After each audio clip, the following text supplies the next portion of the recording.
마음을 털어놓을 사람 하나 없이 혼자 견뎌야 했던 시간들이 있으셨나요? 가족도 친구도 믿을 수 없어서 하나님께만 의지하며 버텨왔던 외로운 세월들 말입니다. 그런 시간이 길어질수록 사람에 대한 마음이 다치게 되고 누군가 다가와도 경계부터 하게 됩니다. 혹시 좋은 사람이 나타나도 또 실망하게 될까봐 두려워하신 적 있으신가요? 이전에 신뢰했던 사람들에게 상처받은 경험 때문에 새로운 관계를 시작하는 것조차 버거울 때가 있습니다. 하지만 하나님께서는 우리의 상한 마음을 아시고 때가 되면 진정으로 우리를 이해하고 사랑해 줄 사람들을 보내주십니다. 그 사람들에게는 하나님께서 허락하신 특별한 표시들이 있습니다. 오늘 이 시간을 통해 하나님이 보내신 진짜 인연의 신호 3가지를 분명하게 깨달으시길 바랍니다. 더 이상 혼자 견디지 마시고 하나님께서 예비하신 복된 관계들을 맞이하시길 바랍니다. 자세한 이야기에 앞서 동영상 제작에 큰 도움이 되는 구독과 좋아요 한 번씩 부탁드리겠습니다. 하나님의 말씀을 더 많은 분들과 나누는데 큰 힘이 됩니다. 지금 바로 시작하겠습니다.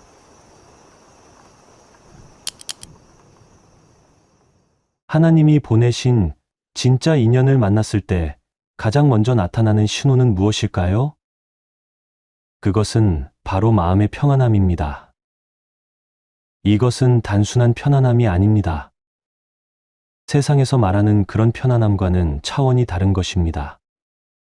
하나님께서 허락하신 관계에는 성령님의 평강이 임합니다. 그 사람과 함께 있을 때 억지로 무엇인가를 증명하려 하지 않아도 됩니다. 가면을 쓰고 다른 모습을 보여줄 필요가 없습니다. 마치 집에 돌아온 것 같은 그런 안정감이 마음에 찾아옵니다. 성경에서 만나는 룻과 나오미의 관계를 보십시오. 룻이 나오미를 따르기로 결심했을 때 그 마음에는 하나님께서 주신 평안이 있었습니다. 룻기 1장 16절에서 룻이 말씀하기를 어머니께서 가시는 곳에 나도 가고 어머니께서 머무시는 곳에서 나도 머물겠나이다 라고 고백했습니다. 이것은 억지로 한 말이 아니었습니다. 하나님께서 그 마음에 확신을 주셨기 때문입니다.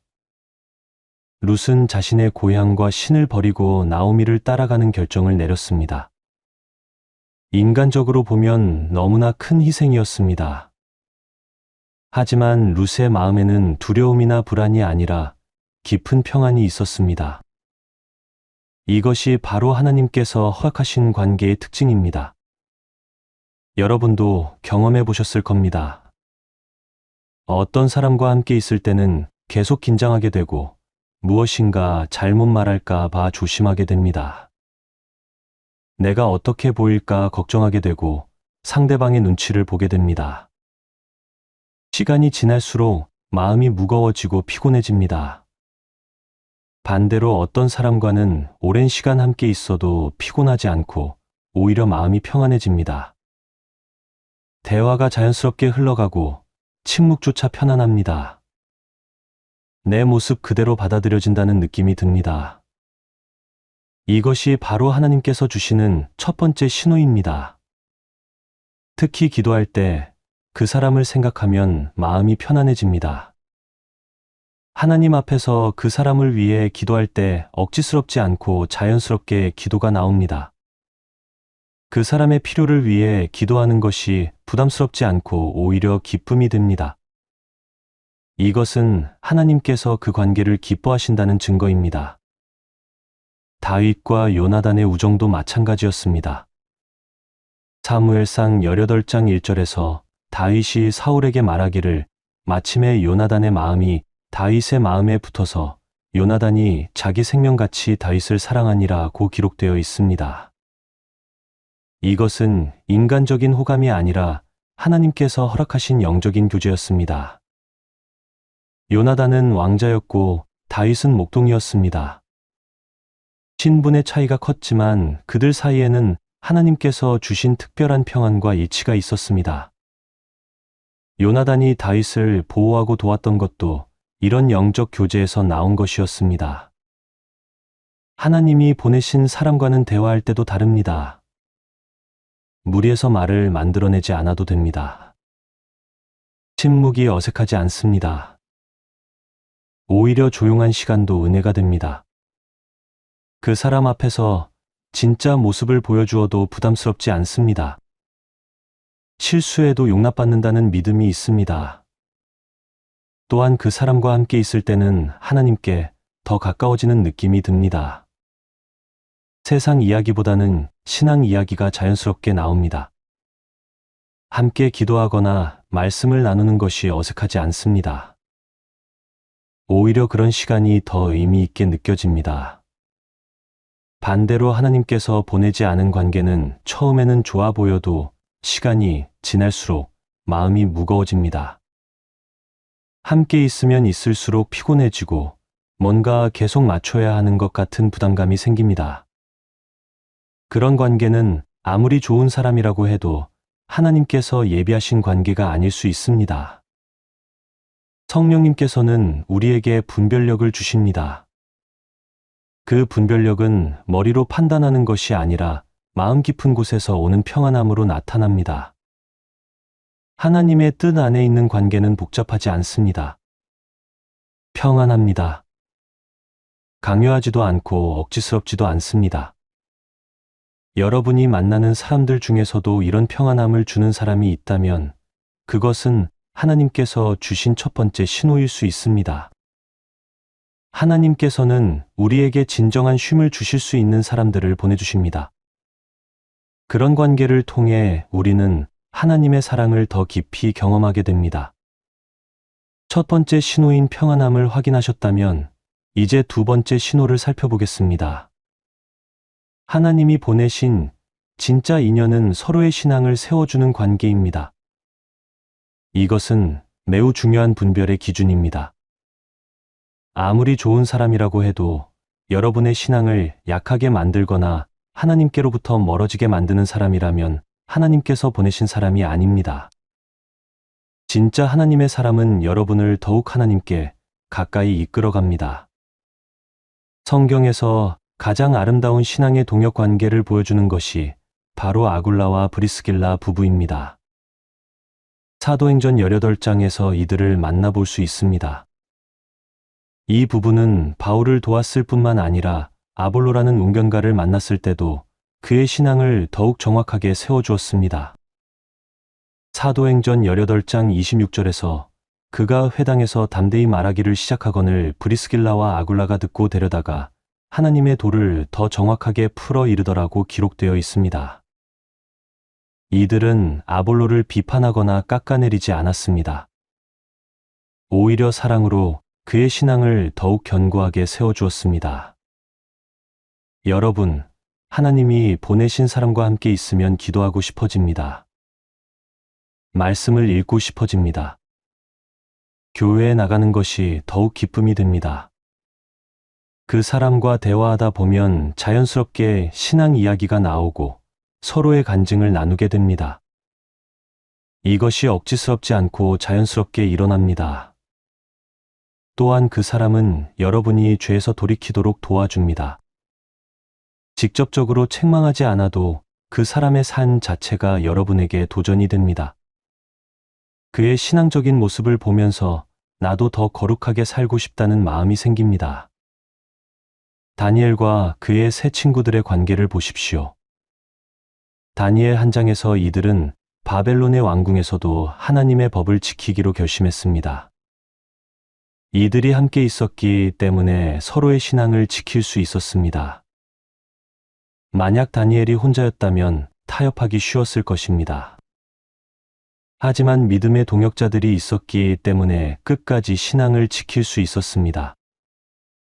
다니엘 한 장 8절에서 다니엘은 뜻을 정하여 왕의 음식과 왕이 마시는 포도주로 자기를 더럽히지 아니하리라 하고라고 기록되어 있습니다. 이런 결단을 내릴 수 있었던 것은 함께하는 믿음의 친구들이 있었기 때문입니다. 하나님이 보내신 사람은 여러분의 영적 성장을 격려합니다. 여러분이 기도하지 못할 때 함께 기도해 주고 말씀을 읽지 못할 때 말씀을 나눠줍니다. 신앙이 침체될 때 일으켜 세워주고 죄에 빠질 위험이 있을 때 붙들어줍니다. 반대로 하나님께서 보내지 않은 사람은 겉으로는 좋아 보여도 여러분의 신앙을 약하게 만듭니다. 그 사람과 함께 있으면 기도가 뜸해집니다. 교회에 나가는 것이 귀찮아집니다. 세상적인 이야기만 하게 되고 신앙 이야기는 어색해집니다. 심지어 교회 안에서 만난 사람이라고 해도 마찬가지입니다. 종교적인 외모는 갖추고 있지만 실제로는 여러분의 신앙을 흔들어 놓는 사람들이 있습니다. 이런 사람들은 교회 안의 문제들만 지적하고 목회자들을 비판하며 다른 성도들의 단점만 이야기합니다. 바울과 바나바의 관계도 좋은 예입니다. 바나바는 바울이 처음 예루살렘에 왔을 때 다른 사도들이 의심하고 두려워했지만 바울을 믿고 소개해 주었습니다. 사도행전 9장 27절에서 바나바가 데리고 사도들에게 가서 그가 길에서 어떻게 주를 본 것과 주께서 그에게 말씀하신 일과 다메섹에서 어떻게 예수의 이름으로 담대히 말하던 것을 말하니라고 기록되어 있습니다. 바나바는 바울의 신앙을 세워주는 역할을 했습니다. 그리고 나중에 함께 선교 여행을 떠나면서 서로의 사역을 돕고 격려했습니다. 이것이 하나님께서 원하시는 관계의 모습입니다. 하나님이 보내신 사람과는 함께 예배드리는 것이 더욱 은혜가 됩니다. 함께 기도할 때 기도가 더 깊어집니다. 함께 말씀을 나눌 때 더 큰 깨달음이 있습니다. 서로의 신앙 간증을 들으며 하나님의 살아계심을 더욱 확신하게 됩니다. 또한 그 사람은 여러분이 세상에 타협하지 않도록 도와줍니다. 옳지 않은 일에 동참하라고 하지 않습니다. 오히려 정직하고 이로운 길을 선택하도록 격려합니다. 단기적인 이익보다는 하나님께서 기뻐하시는 일을 선택하도록 돕습니다. 여러분, 지금 주변에 있는 사람들을 살펴보십시오. 그들과 함께 있을 때 여러분의 신앙이 더 견고해지는지 아니면 약해지는지 분별해 보십시오. 하나님께서는 우리의 신앙을 세워줄 수 있는 귀한 사람들을 보내주십니다. 그런 관계를 통해 우리는 더욱 그리스도를 닮아가게 됩니다. 이제 세 번째이자 마지막 신호를 말씀드리겠습니다. 하나님이 보내신 진짜 인연은 시간이 지날수록 더욱 깊어지고 견고해지는 관계입니다. 세상의 많은 관계들은 처음에는 뜨겁고 좋아 보이지만 시간이 지나면서 식어갑니다. 서로의 단점이 보이기 시작하고 실망하게 되고 결국에는 멀어지게 됩니다. 하지만 하나님께서 허락하신 관계는 정반대입니다. 시간이 지날수록 더욱 소중해지고 더욱 깊은 신뢰가 쌓여갑니다. 성경에서 가장 아름다운 우정의 모델인 다윗과 요나단의 관계를 다시 보십시오. 이들의 우정은 처음 만났을 때부터 특별했지만 시간이 지나면서 더욱 깊어졌습니다. 사울 왕이 다윗을 죽이려고 할 때도 요나단은 끝까지 다윗을 보호했습니다. 사무엘상 20장 17절에서 요나단이 다윗을 사랑함으로 그에게 다시 맹세하게 하였으니 이는 자기 생명을 사랑하는 것 같이 그를 사랑함이었더라고 기록되어 있습니다. 이것은 일시적인 감정이 아니라 시간이 지날수록 더욱 견고해진 사랑이었습니다. 여러분, 하나님이 보내신 사람과의 관계는 시험을 통과할 때마다 더욱 단단해집니다. 어려운 일이 생겼을 때 서로를 원망하거나 떠나지 않습니다. 오히려 함께 그 시험을 이겨내면서 더욱 깊은 신뢰가 생깁니다. 욥의 이야기를 보면 욥이 극심한 고통을 당할 때 친구들이 찾아왔습니다. 처음에는 위로하려고 왔지만 나중에는 욥을 정죄하고 비난했습니다. 이들은 진짜 친구가 아니었습니다. 진짜 친구라면 고난 중에도 끝까지 함께 했을 것입니다. 하나님이 보내신 사람은 여러분이 넘어졌을 때 일으켜 세워줍니다. 실패했을 때 더욱 격려해 줍니다. 죄를 지었을 때 정죄하지 않고 회개하도록 도와줍니다. 이런 관계는 한 번의 시험으로 끝나지 않습니다. 평생에 걸쳐 서로를 세워주는 관계가 됩니다. 바울과 디모데의 관계도 좋은 예입니다. 바울이 디모데를 처음 만났을 때 디모데는 어린 청년이었습니다. 하지만 바울은 디모데를 끝까지 믿고 키워주었습니다. 디모데후서 1장 2절에서 바울은 사랑하는 아들 디모데에게 편지하노니라고 부르며 깊은 애정을 표현했습니다. 바울이 감옥에 갇혔을 때도 디모데는 스승을 떠나지 않았습니다. 오히려 더욱 가까이에서 도왔습니다. 이것이 시간이 지날수록 깊어지는 관계의 모습입니다. 어려운 상황이 와도 서로를 포기하지 않고 끝까지 함께하는 것입니다. 하나님께서 허락하신 관계에는 특별한 끈질김이 있습니다. 한번 다투었다고 해서 관계가 끝나지 않습니다. 서로 실망시키는 일이 있어도 용서하고 다시 시작합니다. 이것은 인간적인 노력만으로는 불가능합니다. 하나님께서 그 관계에 특별한 은혜를 주시기 때문입니다. 시간이 지나면서 서로의 약점도 보이게 됩니다. 완벽하지 않은 모습들도 드러납니다. 하지만 하나님이 보내신 사람과의 관계에서는 이런 것들이 관계를 깨뜨리지 않습니다. 오히려 서로를 더 깊이 이해하고 사랑하게 되는 계기가 됩니다. 예수님과 제자들의 관계를 보십시오. 제자들은 많은 실수를 했습니다. 베드로는 예수님을 3번이나 부인했고 도마는 의심했으며 야고보와 요한은 자리다툼을 했습니다. 하지만 예수님께서는 그들을 포기하지 않으셨습니다. 요한복음 21장에서 부활하신 예수님께서 베드로에게 내가 나를 사랑하느냐고 3번 물어보셨습니다. 이것은 베드로를 책망하려는 것이 아니라 회복시키려는 것이었습니다. 진짜 사랑은 실패해도 다시 일으켜 세우는 것입니다. 하나님이 보내신 사람과는 나이가 들어도 관계가 계속됩니다. 젊을 때만 좋았던 관계가 아니라 인생의 모든 단계에서 함께할 수 있는 관계입니다. 결혼해도, 이사가도, 직장이 바뀌어도 계속 연락하고 서로를 위해 기도합니다.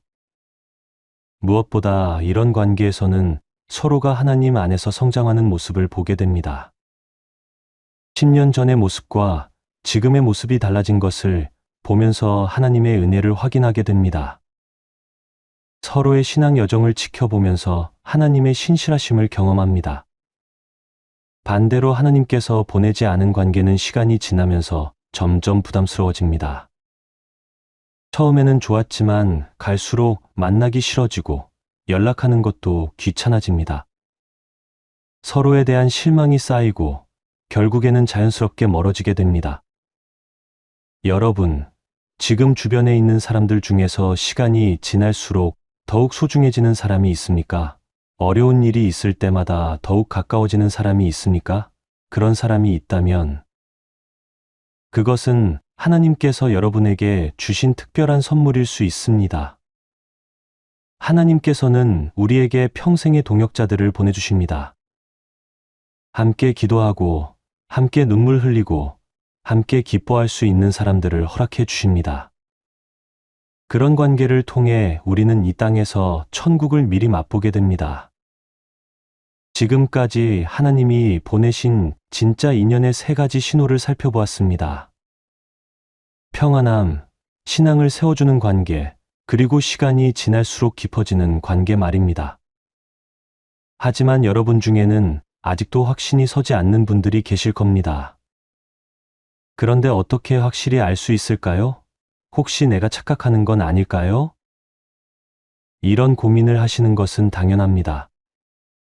하나님의 뜻을 분별한다는 것은 쉬운 일이 아닙니다. 특히 관계에 있어서는 더욱 신중해야 합니다. 그래서 하나님께서는 우리에게 분별의 지혜를 주셨습니다. 솔로몬 왕이 1000번제를 드렸을 때 하나님께서 무엇이든 구하라고 하셨습니다. 그때 솔로몬이 구한 것이 바로 지혜였습니다. 열왕기상 3장 9절에서 누가 주의 이 많은 백성을 재판할 수 있사오리이까 듣는 마음을 종에게 주사 주의 백성을 재판하여 선악을 분별하게 하옵소서라고 기도했습니다.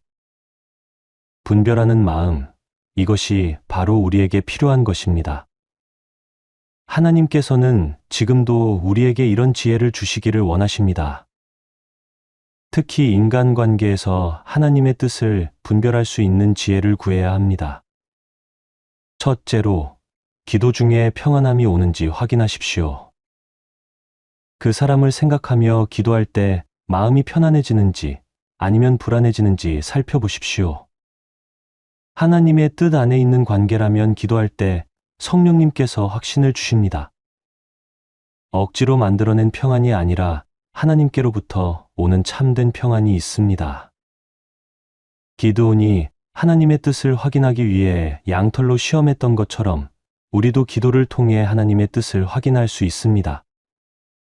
사사기 6장에서 기드온은 2번이나 양털 시험을 했습니다. 하나님께서는 기드온의 연약함을 아시고 확실한 표징을 보여주셨습니다. 둘째로, 말씀을 통해 확인하십시오. 하나님의 뜻은 성경 말씀과 절대 어긋나지 않습니다. 그 관계가 성경의 원리에 맞는지 살펴보십시오. 서로를 세워주는 관계인지, 하나님께 영광을 돌리는 관계인지, 거룩함을 추구하는 관계인지 확인해야 합니다. 잠언 27장 17절에서 철이 철을 날카롭게 하는 것 같이 사람이 그의 친구의 얼굴을 빛나게 하느니라 고 말씀하십니다. 하나님이 보내신 사람과의 관계는 서로를 날카롭게 만들고 빛나게 만드는 관계입니다. 셋째로, 믿을 만한 신앙의 선배들에게 조언을 구하십시오. 혼자서 판단하기 어려울 때는 영적으로 성숙한 분들의 지혜를 구하는 것이 좋습니다. 그들은 오랜 신앙 경험을 통해 하나님의 뜻을 분별하는 지혜를 가지고 있습니다. 잠언 19장 20절에서 너는 권고를 들으며 훈계를 받으라 그리하면 내가 마침내 지혜롭게 되리라 고 말씀하십니다. 우리보다 먼저 신앙의 길을 걸어온 분들의 조언은 귀중한 보물입니다. 넷째로, 열매를 통해 분별하십시오. 예수님께서 마태복음 7장 16절에서 그들의 열매로 그들을 알지니라고 말씀하셨습니다. 그 관계를 통해 어떤 열매가 맺히고 있는지 살펴보십시오. 사랑, 기쁨, 화평, 오래 참음, 자비, 양선, 충성, 온유, 절제의 열매가 맺히고 있다면 그것은 성령님께서 함께 하시는 관계입니다. 반대로 시기, 질투, 분쟁, 미움, 교만의 열매가 맺힌다면 아무리 좋아 보여도 하나님께서 기뻐하시지 않는 관계일 수 있습니다. 갈라디아서 5장의 성령의 열매와 육체의 일들을 기준으로 분별하시기 바랍니다. 다섯째로, 시간을 두고 지켜보십시오. 급하게 결정하지 마십시오. 하나님의 뜻이라면 시간이 지나도 변하지 않습니다. 오히려 시간이 지날수록 더욱 확실해집니다. 일시적인 감정이나 상황에 휘둘리지 말고 충분한 시간을 두고 분별하십시오. 전도서 3장 1절에서 모든 일에는 때가 있다고 말씀하십니다. 하나님께서는 우리에게 적절한 때에 적절한 사람을 보내주십니다. 때가 되면 자연스럽게 모든 것이 맞아떨어집니다. 마지막으로 겸손한 마음으로 하나님께 맡기십시오. 내 생각과 판단보다 하나님의 뜻을 구하십시오. 내가 원하는 대로 되기를 바라는 마음보다 하나님께서 기뻐하시는 뜻이 이루어지기를 간구하십시오. 잠언 3장 5, 6절에서 너는 마음을 다하여 여호와를 신뢰하고 내 명철을 의지하지 말라. 너는 범사의 그를 인정하라 그리하면 내 길을 지도하시리라고 말씀하십니다. 우리의 제한된 지혜보다 하나님의 무한하신 지혜를 의지해야 합니다. 여러분, 하나님께서는 우리를 사랑하십니다.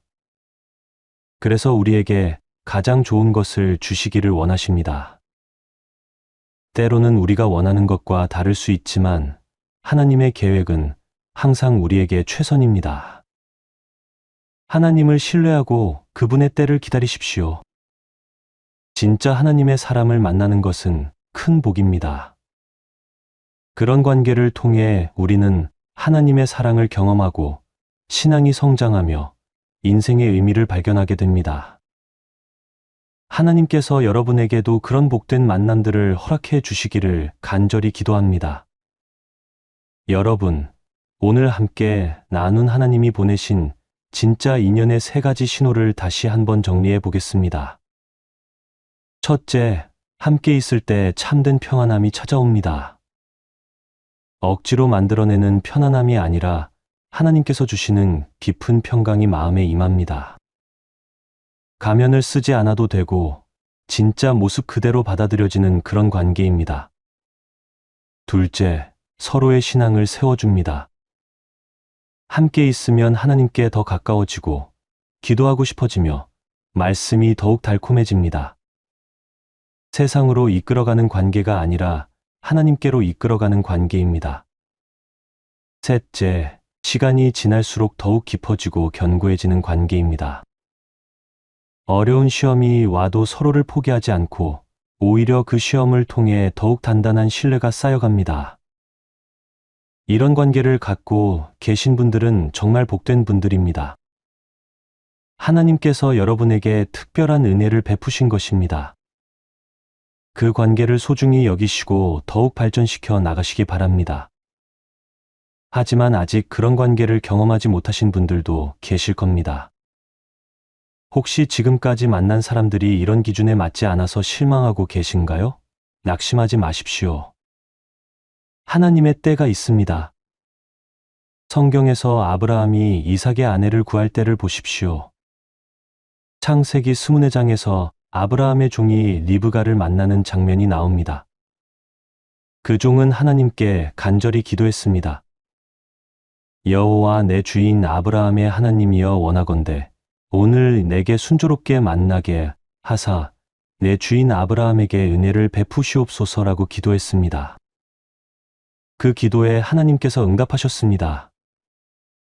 리브가가 나타났고 모든 것이 하나님의 뜻대로 이루어졌습니다.